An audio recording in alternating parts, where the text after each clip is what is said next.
हरे कृष्णा। आप सभी भक्तों का भगवद गीता ज्ञान को बोधने सत्र में बहुत बहुत स्वागत है।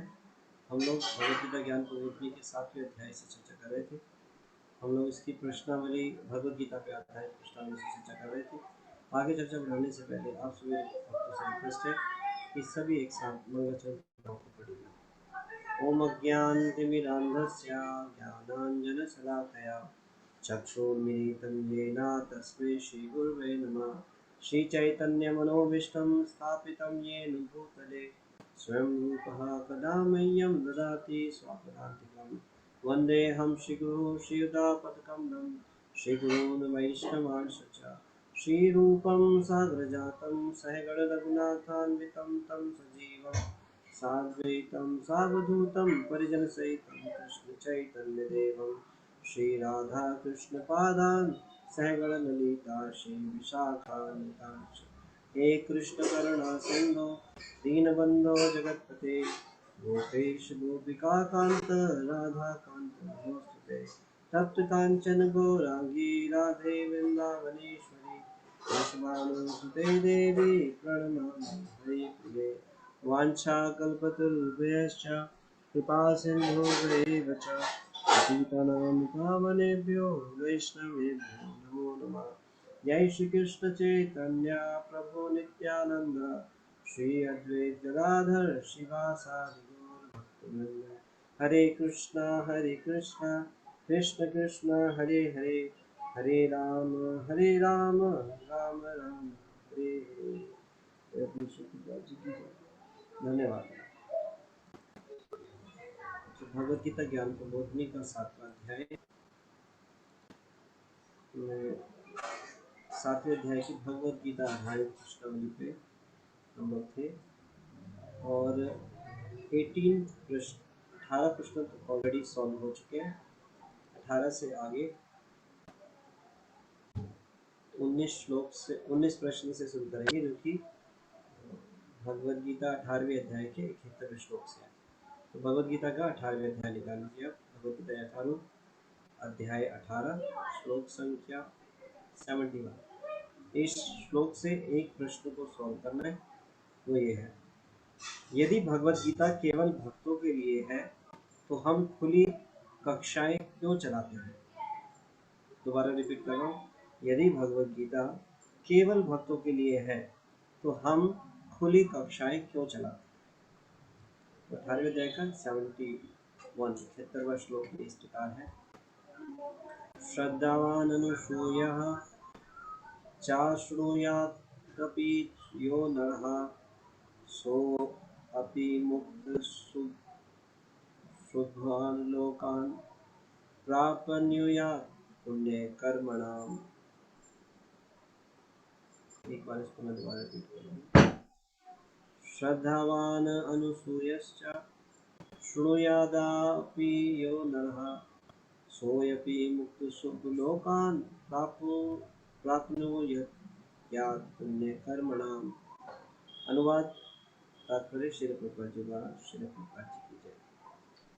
और जो श्रद्धा समेत तथा द्वेष रहित होकर इसे सुनता है, इसे भगवत गीता को, श्रीमद् भगवत गीता, और जो श्रद्धा समेत तथा द्वेष रहित होकर इसे सुनता है, वह सारे पापों से मुक्त हो जाता है और उन शुभ लोकों को प्राप्त होता है जहाँ पुण्य आत्माएं निवास करती हैं। बहुत ही महत्वपूर्ण श्लोक है। भगवत गीता की महिमा का वर्णन है इस श्लोक में।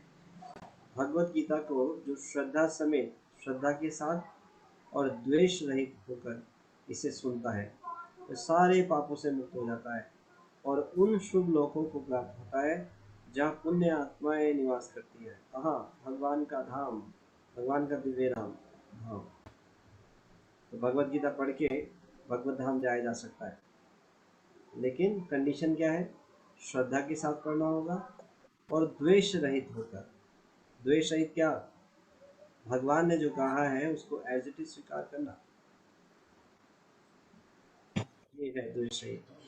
तो तात्पर्य इस प्रकार है, तात्पर्य श्री प्रभुपाद जी द्वारा, श्री प्रभुपाद जी की जय।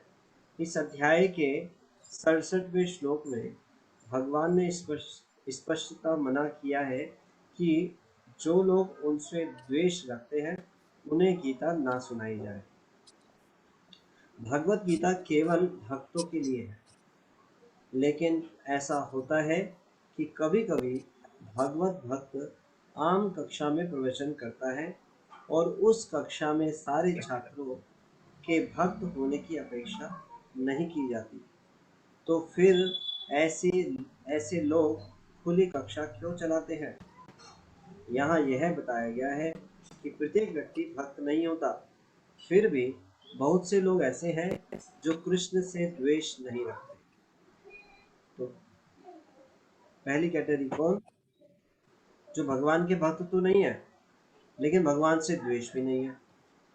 हो सकता है उन्हें पूर्ण ज्ञान ना हो, अन्य देवी देवता के भक्त हो सकते हैं या नास्तिक भी हो सकते हैं, लेकिन भगवान से कोई द्वेष नहीं है।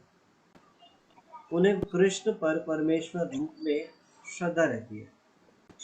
यदि ऐसे लोग भगवान के बारे में किसी प्रामाणिक भक्त से सुनते हैं तो वे अपने पापों से तुरंत मुक्त हो जाते हैं और ऐसे लोग को प्राप्त होते हैं जहाँ पुण्य आत्माएं निवास करती हैं। देखिए, अब हो सकता है कोई कृष्ण भक्त ना हो, लेकिन कैसे पता चलेगा? जब ऐसी कक्षाएं लगाते हैं दूसरे लोगों से बात करके, तो पता चलता है कि भगवान का द्वेषी है या नहीं है। तो जो द्वेषी होता है उससे आगे आगे चर्चा नहीं करते, क्योंकि वो भगवान के प्रति अपराध करेगा। कुछ ऐसे नास्तिक भी होते हैं जिन्हें ज्ञान तो नहीं है, लेकिन दो द्वेष भी नहीं है, लेकिन जैसे ही उनको लॉजिकली चीज़ें समझ में आती हैं और तो वो इसको एक्सेप्ट करते हैं। तो ऐसे लोगों को कुछ ना कुछ श्रद्धा होती है, तो जैसे ही शुद्ध भक्त से सुनते हैं तो वो तुरंत मुक्त हो जाते हैं सारे पापों से।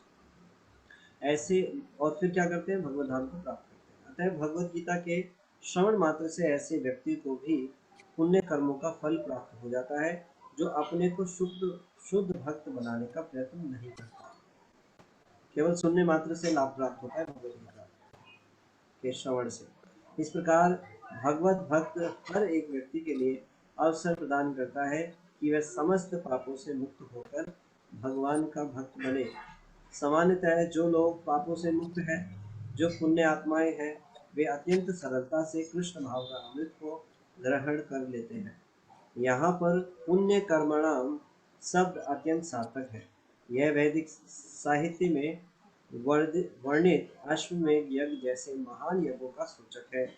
जो भक्ति का आचरण करने वाले पुण्य आत्मा है किंतु शुद्ध भक्त नहीं होते, वे ध्रुव लोक को प्राप्त होते हैं, जहाँ ध्रुव महाराज की अध्यक्षता है। वे भगवान के महान भक्त हैं और उनका अपना विशेष लोक है जो ध्रुव तारा या ध्रुव लोक कहलाता है। तो श्रील प्रभुपाद जी की असीम कृपा से ये ऐसे सभी को अपॉर्चुनिटी मिल रही है। तो भगवान के भक्त नहीं होते, लेकिन ज्ञान ना होने के कारण तो ये भगवत गीता जो श्रील प्रभुपाद जी का जो बुक डिस्ट्रीब्यूशन का जो आनंद आंदोलन है, प्रचार आंदोलन कृष्ण भावना में, तो जब लोग भगवत गीता पढ़ते हैं तो वो भक्त बन जाते हैं। तो श्रील प्रभुपाद जी की भगवत गीता सबसे ज़्यादा पढ़े जाने वाली भगवत गीता है पूरे विश्व में, और इससे पहले भगवत गीता को पढ़ करके लोग भक्त नहीं बने, लेकिन भगवान श्री प्रभुपाद जी की जो भगवत गीता है उसको पढ़ करके लोग। एक बार जॉर्ज हैरिसन ने प्रश्न किया कि कैसे एक प्रमाणित गुरु को हम बिल्कुल उसी तत्क्षण समझ सकते हैं कि प्रमाणित गुरु है।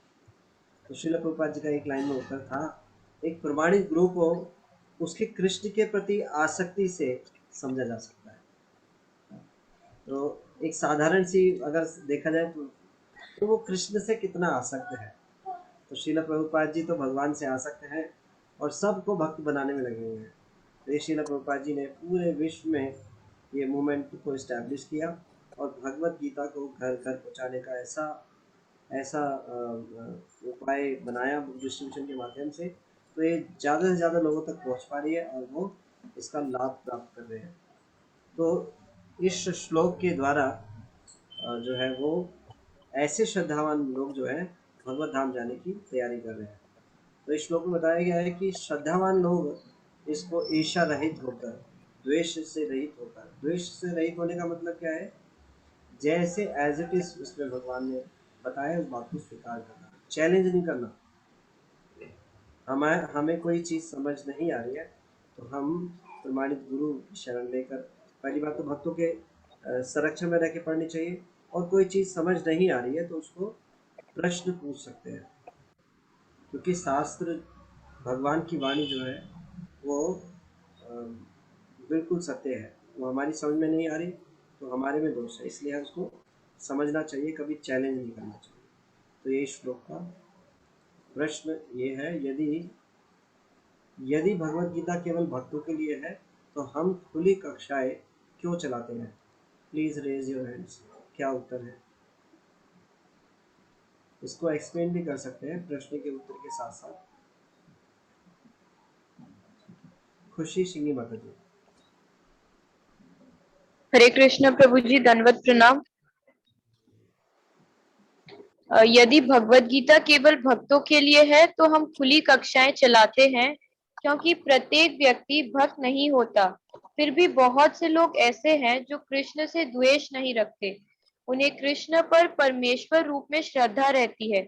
यदि ऐसे लोग भगवान के बारे में किसी प्रामाणिक भक्त से सुनते हैं तो वे अपने सभी पापों से तुरंत मुक्त हो जाते हैं और ऐसे लोग को प्राप्त होते हैं जहाँ पुण्य आत्माएं वास करती हैं। अतः भगवत गीता के श्रवण मात्र से ऐसे व्यक्ति को भी पुण्य कर्मों का फल प्राप्त हो जाता है, जो अपने को शुद्ध भक्त बनाने का प्रयत्न नहीं करता।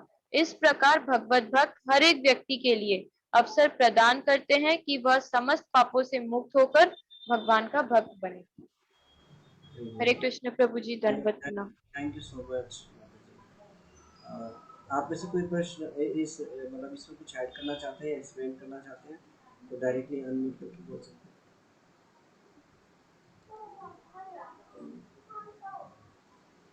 और कोई इसको एक्सप्लेन करना चाहते हैं? Do you want to add anything?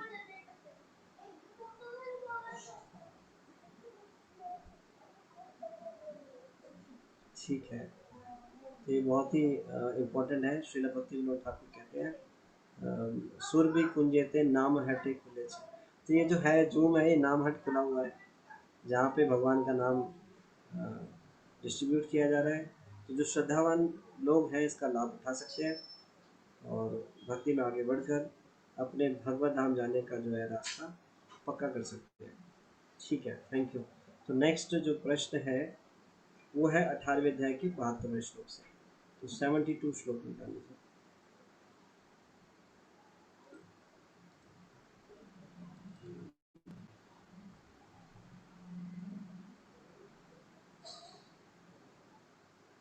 ये श्लोक इस प्रकार है, कच्चित् एतत् श्रुतं पार्थ त्वयैकाग्रेण चेतसा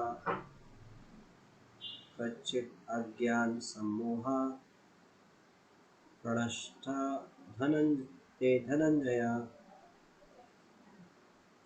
अनुवाद तात्पर्य श्रील प्रभुपाद जी द्वारा। श्रील प्रभुपाद जी की जय। हे प्रथा पुत्र, हे धनंजय, क्या तुमने इसे, इस शास्त्र को, भगवत गीता को बोल रहे हैं। तो देखिए, जब क्लास में प्रश्न पूछा जाता है ध्यान से सुनो, तो ये भगवान से ही आ रहा है, भगवान इस श्लोक में बोल रहे हैं, हे प्रथा पुत्र, हे धनंजय, क्या तुमने इसे भगवत गीता को एकाग्र चित्त से सुना, एकाग्र चित्त होकर सुना, और क्या अब तुम्हारा अज्ञान तथा मोह दूर हो गया है।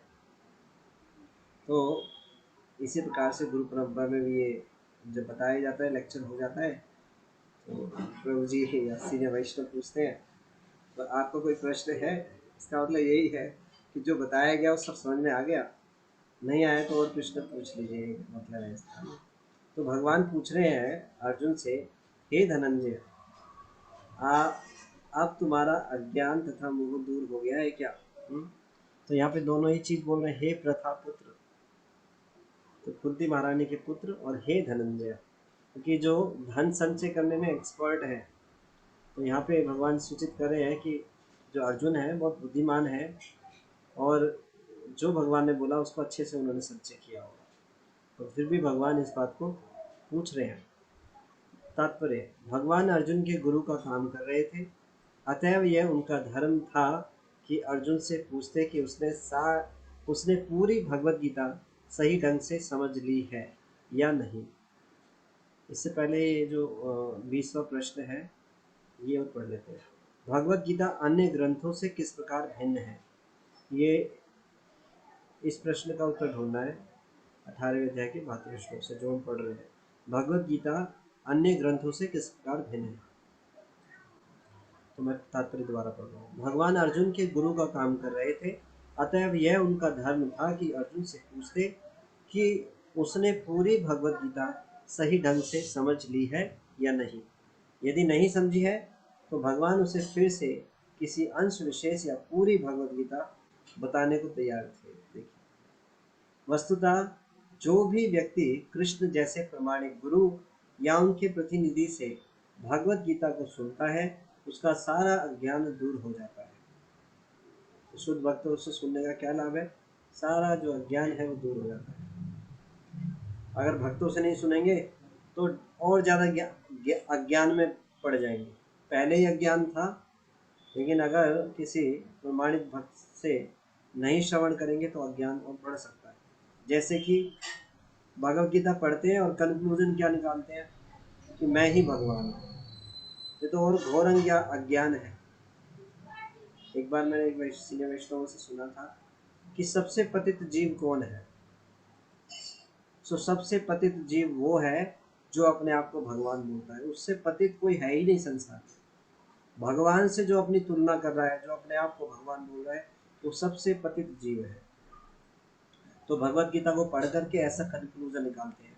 तो मूर्ख हैं ऐसे लोग, बल्कि उनका अज्ञान और घोर अज्ञान बढ़ गया है। तो इसीलिए हमेशा भगवान के शुद्ध भक्तों से ग्रहण करना चाहिए शास्त्रों को। भगवत गीता कोई सामान्य ग्रंथ नहीं जिसे किसी कवि या उपन्यासकार ने लिखा हो, इसे साक्षात भगवान ने कहा है।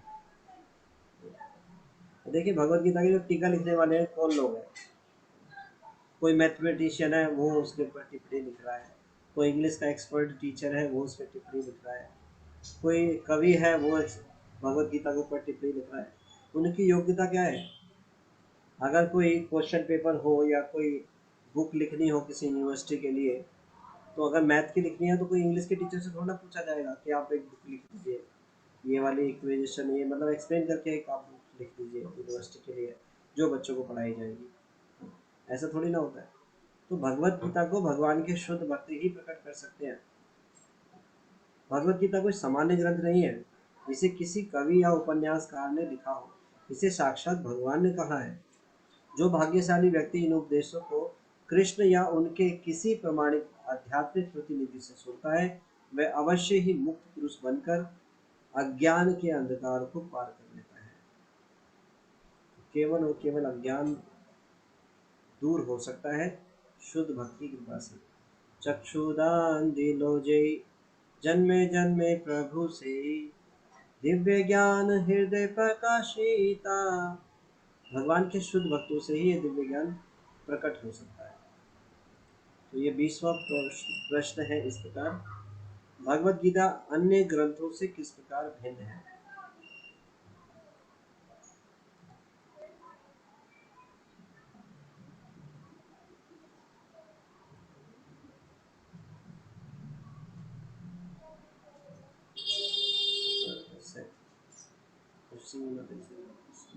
मुस्कान माता,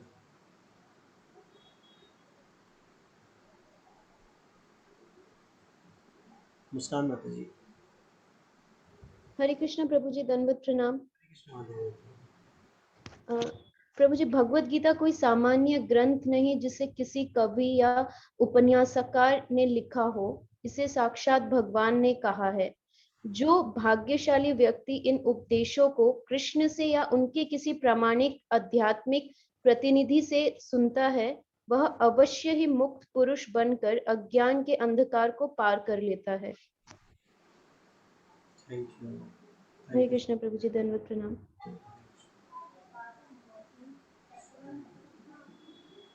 और कोई भक्त कुछ ऐड करना चाहेगा इसमें?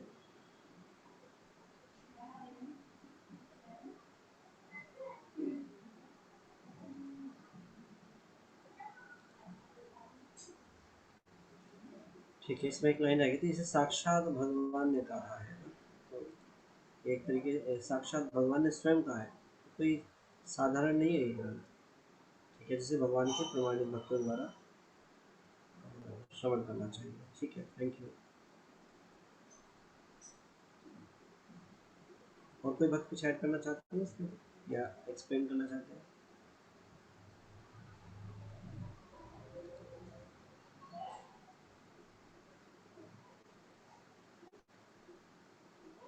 ठीक है, तो नेक्स्ट प्रश्नों पे चलते हैं।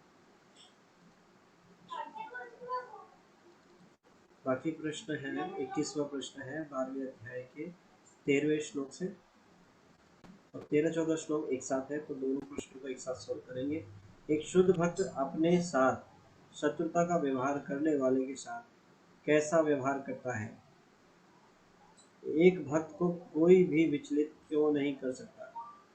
फिर दो प्रश्नों को सॉल्व करना है 13वें और 14वें श्लोक से। एक शुद्ध भक्त अपने साथ शत्रुता का व्यवहार करने के वाले के साथ कैसा व्यवहार करता है? एक भक्त को कोई भी विचलित क्यों नहीं कर सकता? तो 12वें अध्याय का 13वां और 14वां श्लोक निकाल लीजिए, और ये आपकी स्क्रीन पे भी है। श्लोक इस प्रकार है, आद्वेष्टा सर्वभूतानां मैत्रा करुण एव च निर्ममो निहंकारा समदुःख सुखा दुखी क्षमी संतुष्टा सततं योगी यतात्मा दृढ़ निश्चया मया अर्पिता मनोबुद्ध्यो मद्भक्ता स मे प्रिया। तो भगवान को कौन प्रिय है? ध्यान से सुनिएगा, भगवान इसमें बता रहे हैं भगवान को कौन प्रिय है। अद्वेष्टा सर्वभूतानां, जो सभी जीवों के प्रति ईर्ष्या से मुक्त है। अद्वेष्टा सर्वभूतानां, सभी जीवात्माओं से, कोई चाहे पशु शरीर में हो या किसी जीव जंतु के शरीर में हो, किसी भी 84 लाख योनियों में, या कोई भी देवी देवता या कोई भी किसी भी जीव के प्रति जिसका द्वेष का भाव नहीं है, ईर्ष्या का भाव नहीं। मैत्रे करुण एव च, और कैसा भाव है? मित्रता का भाव है, सभी के प्रति दयालु का भाव। अनुवाद और तात्पर्य पढ़ते हैं, जो किसी से द्वेष नहीं करता लेकिन सभी जीवों का दयालु मित्र है, जो अपने को स्वामी नहीं मानता और मिथ्या अहंकार से मुक्त है।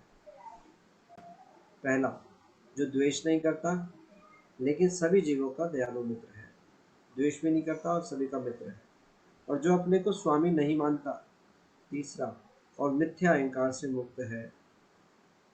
पांचवी चीज बता रहे हैं भगवान, जो सुख दुख में संभाव रहता है, हर एक परिस्थिति में संभाव रहता है, बिना विचलित हुए।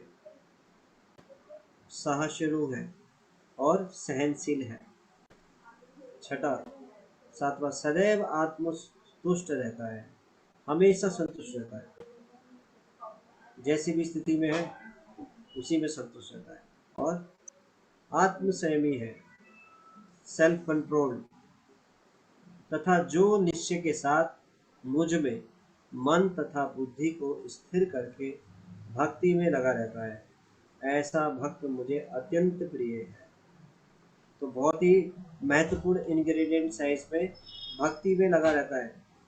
बाकी जो गुण है, कोई अगर दिखता है किसी में ऐसे गुण है लेकिन भगवान की भक्ति में नहीं लगा हुआ है, तो सब बेकार है। ये हो नहीं सकता ऐसा कि ये गुण आए, बिना भगवान की भक्ति के बिना ये गुण आ नहीं सकते। और अगर दिखाई देते हैं किसी में तो वो आर्टिफिशियली है, एक्चुअल में नहीं है वो। वैदिक शास्त्र बताते हैं कि यस्यास्य भक्ति भगवत अकिंचन सर्वेर गुणे तत्र समासित। भगवान की भक्ति करने से सारे दैवी गुण जो है प्रकट हो जाते हैं। तो भगवान को कौन प्रिय है? जो भक्ति करता है और दृढ़ता पूर्वक निश्चय के साथ भक्ति करेगा, उसमें स्वतः ही ये गुण आ जाएंगे भक्तों के संग के द्वारा।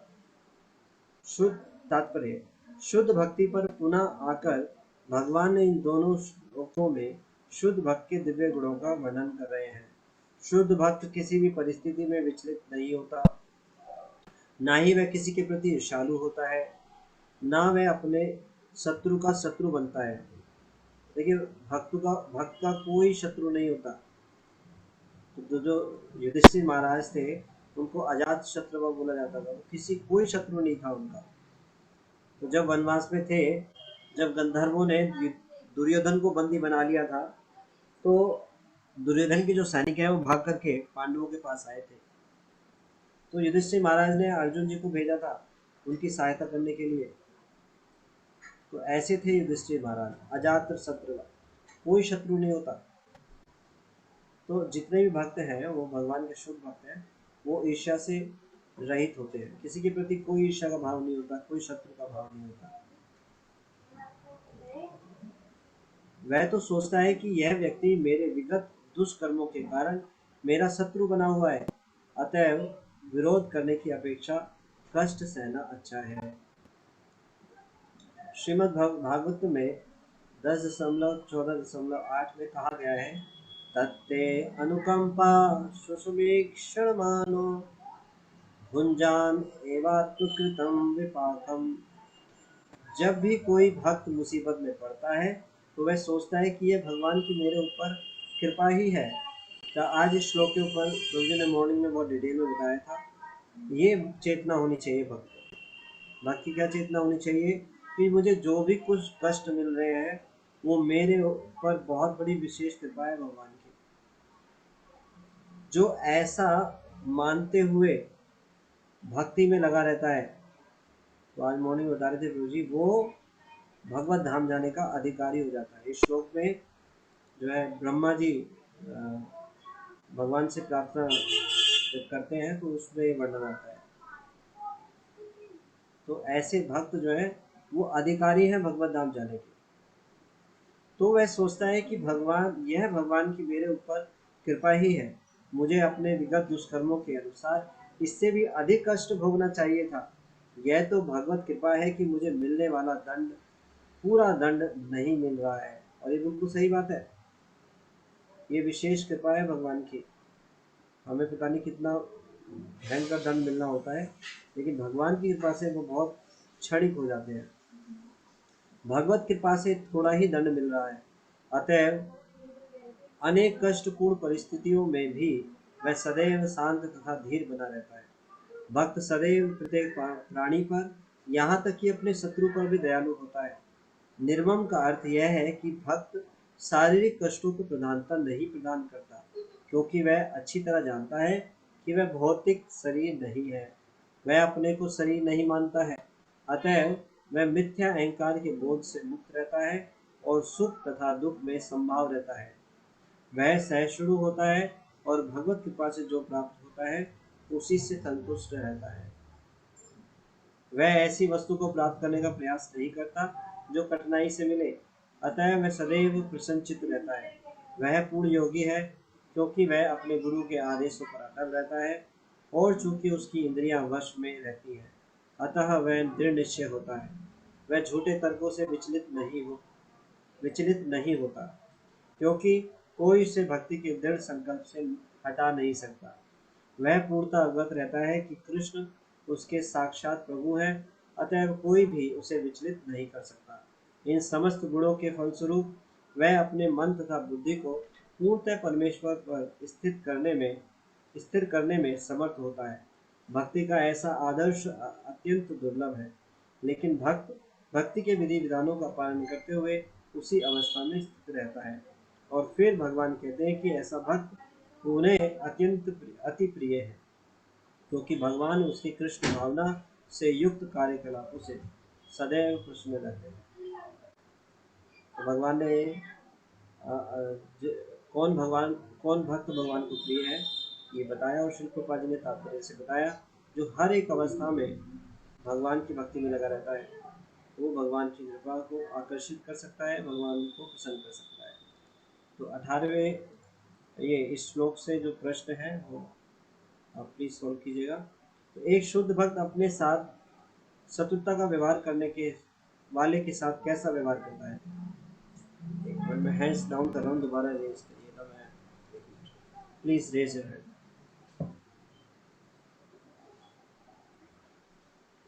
रुचि माता जी। हरे कृष्णा प्रभु जी, धन्यवाद प्रणाम। प्रभु जी, शुद्ध शुद्ध भक्त किसी भी परिस्थिति में विचलित नहीं होता, न ही वह किसी के प्रति ईर्ष्यालु होता है, न वह अपने शत्रु का शत्रु बनता है। यही वाला है, वह शत्रु का शत्रु बनता है।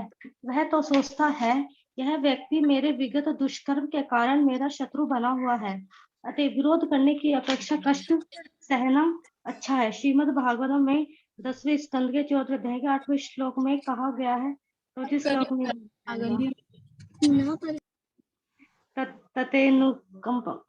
फिर इसका आगे, जब भी कोई भक्त मुसीबत में पड़ता है तो वह सोचता है कि यह भगवान की मेरे ऊपर कृपा ही है, मुझे अपने विगत दुष्कर्म के अनुसार इससे कहीं अधिक कष्ट भोगना चाहिए था। यह तो भगवत कृपा है कि मुझे मिलने वाला पूरा दंड नहीं मिल रहा है, भगवत कृपा से थोड़ा ही दंड मिल रहा है। अतएव अनेक कष्टपूर्ण परिस्थितियों में भी वह सदैव शांत तथा धीर रहता है।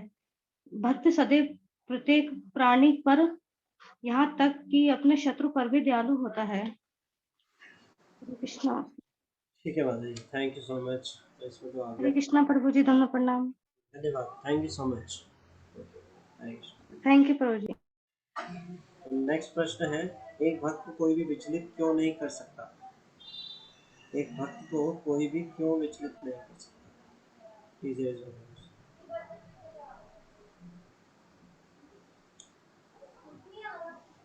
कलावती माता जी।